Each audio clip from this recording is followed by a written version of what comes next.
नमस्कार, अपना हिमाचल देख रहे हैं आप। आपके साथ मैं हूं खुशबू पांडे। अपना हिमाचल में तमाम खबरों की बात करेंगे, लेकिन इससे पहले कि आपको एक बड़ी जानकारी दे दें, राजधानी दिल्ली से ये बड़ी जानकारी सामने आ रही है।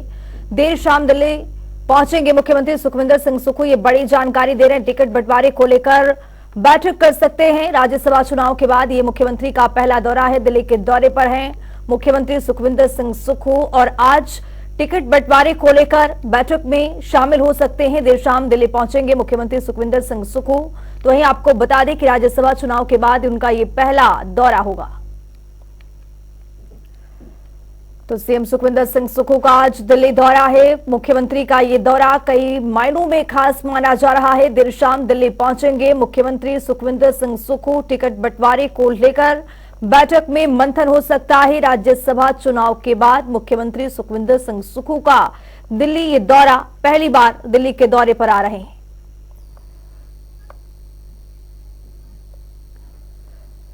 तो ज्यादा जानकारी के साथ हमारे सहयोगी दिल्ली से स्पर्श शर्मा जुड़ चुके हैं। स्पर्श, यहां पर आज मुख्यमंत्री दिल्ली के दौरे पर आने वाले हैं। खबर ये भी सामने आ रही है कि टिकट बंटवारे को लेकर जिस बैठक में शामिल होंगे उस बैठक में मंथन हो सकता है। क्या कुछ जानकारी आपके पास? देखिए, हिमाचल प्रदेश के मुख्यमंत्री सुखविंदर सिंह सुक्खू दिल्ली दौरे पर आएंगे। राज्यसभा चुनाव में हार मिलने के बाद पहला दिल्ली दौरा देखने को मिलता हुआ नजर आएगा। और जिस तरह की परिस्थितियां पिछले दिनों देखने को मिलती हुई नजर आई थी, सरकार को लेकर संकट जो है खड़ा होता हुआ जो है नजर आ रहा था। और उसके बाद दिल्ली दौरा जो है काफी महत्वपूर्ण माना जा रहा है। केंद्रीय अलग के नेताओं से मुलाकात होती हुई नजर आ सकती है। और उसके साथ साथ सीधे तौर पर बात करें तो चूंकि अब लोकसभा चुनाव बेहद नजदीक देखने को मिलते हुए नजर आ रहे, तो ऐसे में टिकट वितरण किस तरीके से देखने को मिलता हुआ नजर आए, उसमें जो है चर्चा देखने को मिलती हुई नजर आ सकती है। दिल्ली दौरे के दौरान 4 सीटें प्रदेश की देखने को मिलती हुई नजर आती है। पिछले 2019 के लोकसभा चुनाव की बात करते हैं तो चारों की चारों सीटें भारतीय जनता पार्टी जीतती हुई जो है नजर आई थी। लेकिन जो उपचुनाव हुए थे वहां पर कांग्रेस जो है एक सीट जीतती हुई नजर आई थी। प्रतिभा सिंह वहां से जो है उम्मीदवार देखने को मिलती हुई नजर आई थी। और हम देखते हैं किस तरीके के रिश्ते जो है प्रतिभा सिंह और मुख्यमंत्री के बीच में देखने को मिलते हुए नजर आते हैं। तो ऐसे में आज जब मुख्यमंत्री दिल्ली दौरे पर आएंगे तो कई अहम मुलाकातें होती हुई नजर आ सकती हैं। प्रदेश की वास्तविक स्थिति किस तरीके से देखने को मिलती हुई नजर आ रही है और खासतौर पर राजनीतिक स्थिति किस तरीके से देखने को मिलती हुई नजर आ रही है, सत्ता संगठन के बीच में किस तरीके का तालमेल देखने को मिलता हुआ नजर आ रहा है। और जो पिछले दिनों महिलाओं के लिए 1500 रुपए देने की जो वादा है वो कांग्रेस पूरा करती हुई नजर आई थी। तो ऐसे तमाम विषय है जिनको लेकर जो है मुख्यमंत्री दिल्ली दौरे पर है। केंद्रीय मंत्रियों से मुलाकात हो सकती है और उसके साथ साथ पार्टी आलाकमान के नेताओं से भी मुलाकात संभव बताई जा रही है। बहुत शुक्रिया स्पर्श शर्मा तमाम जानकारी साझा करने के लिए। तो आपको बता दें कि आज दिल्ली के दौरे पर है मुख्यमंत्री सुखविंदर सिंह सुक्खू। आपको बता दें कि राज्यसभा चुनाव के बाद मुख्यमंत्री का ये पहला दौरा दिल्ली में होगा और बैठक में शिरकत करेंगे। बैठक में चुनाव टिकट को लेकर भी इस बैठक में मंथन किया जाएगा।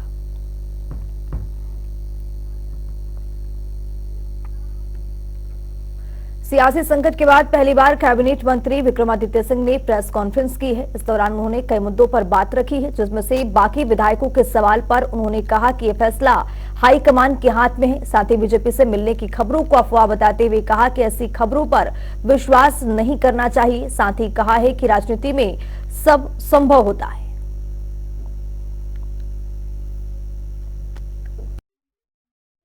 उनकी दिल्ली कहनी थी वो दिल्ली कही है, जो दिल्ली की बात वहाँ कहनी थी वहाँ कही है। अब उस बात में मैं ज़्यादा मीडिया में बात करना संभव जो है उसको मैं उचित नहीं समझता हूँ। तो आने वाले समय में the ball is in the court of the high command. जो उनने हमको जिम्मेवारी दी थी उसका मैंने निर्वहन किया है।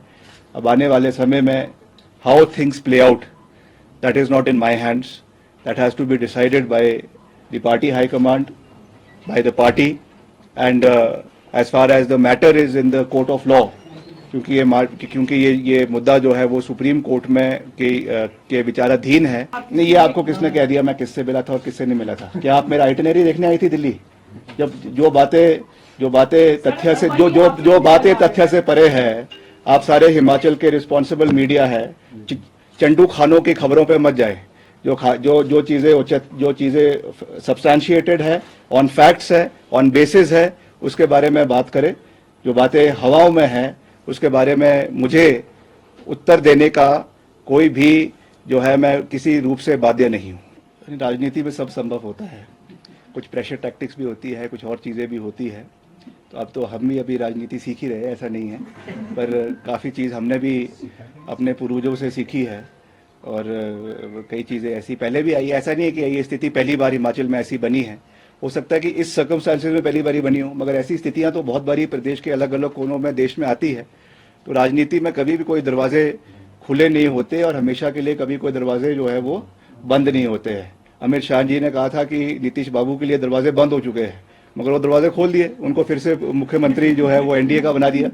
तो ये चीज़ें राजनीति में चलती रहती है। यथास्थिति बनना और उसको बिगड़ना, यही राजनीति है। तो ये तो आप आगे आने वाले समय में देखते रहेंगे। तो एक बड़ी जानकारी सामने आ रही है, उससे भी आपको रूबरू कराएंगे। बागवानी मंत्री जगत सिंह नेगी का बड़ा ऐलान देखा गया है। यूनिवर्सल कॉटन से सेब खरीद का ऐलान किया है बागवानी मंत्री जगत सिंह नेगी ने। नीतिगत तरीके से किया जा रहा है लागू, अब बागवानों को काफी फायदा होगा। जगत सिंह नेगी की ओर से यह बयान सामने आया है। जल्द जारी होगी एसओपी।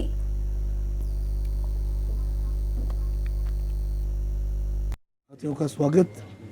आज जो विशेष है बागवानी से संबंधित है। हमने अपने गारंटियों में बागवानों को, किसानों को उचित मूल्य दिलाने का वादा किया था और उस संदर्भ में पिछले साल हमने जो है पहली बार फलों को, खासकर जो है सेब है, इसको वज़न के हिसाब से बेचने का जो नियम था, जो कानून था, उसको लागू किया और सख्ती से लागू किया। और हमारे बागवानों का बड़े लंबे समय से ये भी मांग है कि जो पैकेजिंग है सेब का खासकर, उसके लिए एक यूनिवर्सल स्टैंडर्ड होना चाहिए। इसके ऊपर भी जो है पिछले बार काफ़ी एक्सरसाइज किया गया।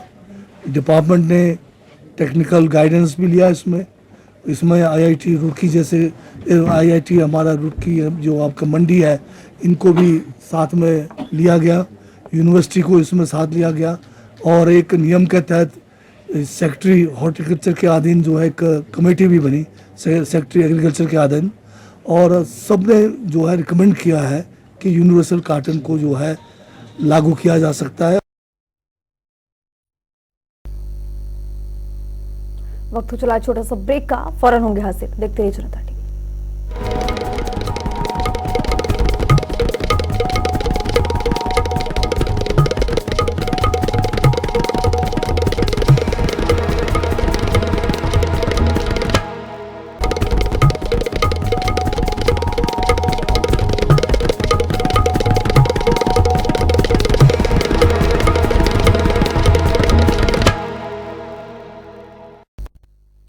के बाद स्वागत है जनता टीवी में। तो चलिए रुक करेंगे खबरों की ओर। प्रदेश के उप मुख्यमंत्री मुकेश अग्निहोत्री ने शिमला से एचआरटीसी बसों में कैशलेस ट्रांजैक्शन की शुरुआत की है। इस मौके पर उन्होंने एचआरटीसी बस से खुद सफर किया है और कैशलेस टिकट भी खरीदा है। तो वहीं उन्होंने एचआरटीसी कर्मचारियों को 4% डीए तत्काल प्रभाव से देने की भी घोषणा की। इसके अलावा उन्होंने एयरपोर्ट के लिए सीधी बस सुविधा और कॉलेज छात्रों के लिए ऑनलाइन पास सुविधा की भी शुरुआत की है। वहीं इस सुविधा में कॉलेज अध्यापकों को भी शिमला शामिल किया गया है। एचआरटीसी ने कैशलेस प्रणाली जो है शुरू की है और ये बहुत इम्पोर्टेंट डे है, इम्पोर्टेंट इवेंट है कि अब एचआरटीसी की बसेस में, वैसे तो हम पूरे प्रदेश में इसको शुरू करने जा रहे हैं, लेकिन आज जो है 3 जिलों से हमने इसको शुरू किया है। शिमला से, हमीरपुर और ऊना में 3 जिलों में शुरू कर दी और पूरी स्टेट में हम इसको शुरू करेंगे। ये टिकट मैंने भी लिया है और हमारे एमडी साहब ने भी अभी लिया है और इसमें अब जिस ढंग से आप शोरूम्स में जाते हैं, पेमेंट्स का जो तौर तरीके वहाँ पे रहे हैं, वो सारे जो है एचआरटीसी में भी लागू हो जाएंगे। धर्मशाला से एक बड़ी जानकारी सामने आ रही है, उससे भी आपको अपडेट करवाएंगे। धर्मशाला में भारत इंग्लैंड के बीच मैच जारी है। टॉस जीतकर पहले बल्लेबाजी का इंग्लैंड ने फैसला किया है। दोनों टीमों के बीच सीरीज का 5वां टेस्ट मैच जारी है। तो वहीं आपको बता दें कि टीम इंडिया सीरीज में 3-1 से आगे चल रही है। स्टेडियम में दर्शकों की भारी तादाद में भीड़ यहां पर उमड़ी है।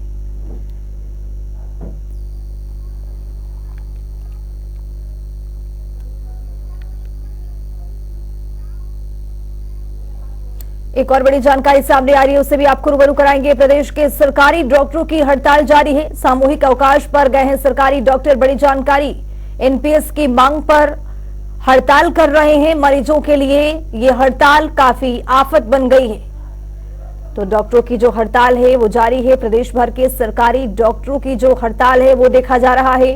एनपीएस की मांग को लेकर यहां पर सरकारी डॉक्टर हड़ताल कर रहे हैं, जिससे मरीजों के लिए ये हड़ताल काफी परेशानियों का सबब बना हुआ है।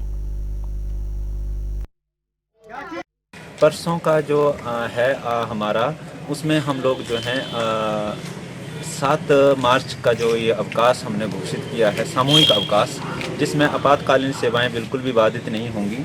और हम लोग जो हैं यहाँ पर हमीरपुर संघ की तरफ से पूरे जो हमारे चिकित्सक हैं गांधी चौक पर इकट्ठा होंगे और हम लोग जो है शांतिपूर्वक एक मार्च करेंगे, जिसमें हमारा जो है रोष व्यक्त करेंगे गांधी चौक से लेकर मेडिकल कॉलेज हमीरपुर के गेट तक। खबरों में आगे बढ़ेंगे। मुख्यमंत्री सुखविंदर सिंह सुक्खू हमीरपुर दौरे पर हैं। इस दौरान उन्होंने राज्य सहकारी बैंक शाखा का वर्चुअल रूप से उद्घाटन किया है। इस अवसर पर तकनीकी शिक्षा मंत्री राजेश धर्माणी ने शिरकत की है। उन्होंने जनसभा को संबोधित करते हुए कहा कि इस क्षेत्र में बैंक शाखा का होना काफी जरूरी है और लोगों की लंबे समय से चल रही मांगों को लेकर मुख्यमंत्री ने पूरा किया है। साथ ही इस शाखा के खुलने से लोगों को ज्यादा लाभ मिलेगा और लोग सरकारी योजनाओं का फायदा भी उठा सकेंगे। उसके चहुमुखी विकास के लिए बैंक की ब्रांच का बहुत महत्वपूर्ण योगदान होता है, क्योंकि बैंक में सिर्फ पैसे जमा कराने और लोन लेने तक सीमित बैंक की सेवाएं नहीं होती, बल्कि बैंकिंग सेवाएं की वजह से बहुत सारी जानकारियां आपको मिलती हैं। जैसा विस्तार से डॉक्टर जगदीश जी ने अपने वक्तव्य में आपके सामने रखा, आज हम देखते हैं कि जो किसान क्रेडिट कार्ड है 2005-06 में जब इसकी शुरुआत की गई तो इसके बारे में बहुत सारे लोगों को मालूम नहीं था, लेकिन आज हम देखते हैं कि बहुत सारे किसान, यहाँ तक कि जो किसान नहीं भी हैं वो भी, जिनके नाम पे जमीन है, वो केसीसी बनाते हैं और इसका लाभ लेते हैं। बीजेपी प्रदेश अध्यक्ष डॉक्टर राजीव बिंदल ने प्रेस कॉन्फ्रेंस की है। इस दौरान उन्होंने केंद्र सरकार की जमकर तारीफ की है। उन्होंने कहा है कि हिमाचल के विकास में केंद्र सरकार का विशेष योगदान रहा है, जिसे कभी भुलाया नहीं जा सकता है। प्रदेश में सड़कों के नेटवर्क को मजबूत करने के लिए करोड़ रुपए की राशि केंद्र सरकार की ओर से खर्च की जा रही है। उन्होंने कहा है कि बीते दिनों केंद्रीय परिवहन मंत्री नितिन गडकरी ने प्रदेश को 1 लाख करोड़ की जो सौगात दी है, उससे आने वाले समय में प्रदेश का भाग्य बदलने वाला है और एक नया विकास हिमाचल में सड़क निर्माण के क्षेत्र में देखने को मिलेगा। हिमाचल प्रदेश के विकास में श्री नरेंद्र भाई मोदी जी की सरकार का जो योगदान है वो अविस्मरणीय और कभी भुलाया नहीं जा सकेगा। आप चलिए, यहां से कितना भारी इंफ्रास्ट्रक्चर डेवलपमेंट हुआ है। कीरतपुर से बिलासपुर तक पहुंचते पहुंचते 4 घंटे 5 घंटे लगते थे। आज कीरतपुर से और बघेड़ तक पहुंचने के अंदर केवल 35 मिनट लगते हैं और कीरतपुर से बिलासपुर हम 1 घंटे के अंदर पहुंच जाते हैं। यह करिश्मा केवल मोदी सरकार का है। अनेक टनल बना करके, झील के ऊपर पुल बना करके उस रास्ते को छोटा किया है। परंतु पिछले कल जो भारत के माननीय और भूतल परिवहन मंत्री श्री नितिन गडकरी जी ने माने मोदी जी की ओर से हिमाचल को जो सौगात दी है, 1 लाख करोड़ रुपए की सड़कें आने वाले 1 साल के अंदर हिमाचल प्रदेश के लिए स्वीकृत होने वाली है। शिमला में अंतर्राष्ट्रीय महिला दिवस मनाया गया है। इस कार्यक्रम का आयोजन पीटर हॉफ में किया गया है, जिसमें स्वास्थ्य मंत्री धनीराम शांडिल ने बतौर मुख्य अतिथि के रूप में शिरकत की है। इस दौरान महिलाओं के लिए चलाए जा रहे कार्यक्रमों में स्वयं सहायता समूहों के बनाए उत्पादों को भी प्रदर्शनी लगाई गई है, जिसमें धनीराम शांडिल ने जनसभा को संबोधित भी किया है। उन्होंने कहा है कि आज के समय में महिलाएं किसी भी क्षेत्र में पीछे नहीं है। महिलाएं आज हर क्षेत्र में अपना योगदान निभा रही है। पहले तो इसलिए करना पड़ा कि उस दिन शिवरात्रि आ रही है और लोग बहुत ज़्यादा बिजी हो जाते हैं उस पर्व में, इस करके ये 1-2 दिन पहले करना पड़ा। मैं अंतर्राष्ट्रीय महिला दिवस के इस पुण्य अवसर पर पूरे प्रदेशवासियों को, पूरे देशवासियों को और सभी क्षेत्रवासियों को, सभी महिलाओं को जो हम सब के लिए जननी भी है, साथी भी है और सखा भी है और एक मित्र भी है और मैं समझता हूँ सबसे बड़ी रक्षक भी है। वेदों में कहा है जहाँ पर महिलाओं को सम्मान दिया जाता है वहाँ देवताओं का वास होता है। तो इस बुलेटिन में मेरे साथ इतना ही। देश और दुनिया के तमाम खबरों के लिए बने रहिए जनता टीवी के साथ।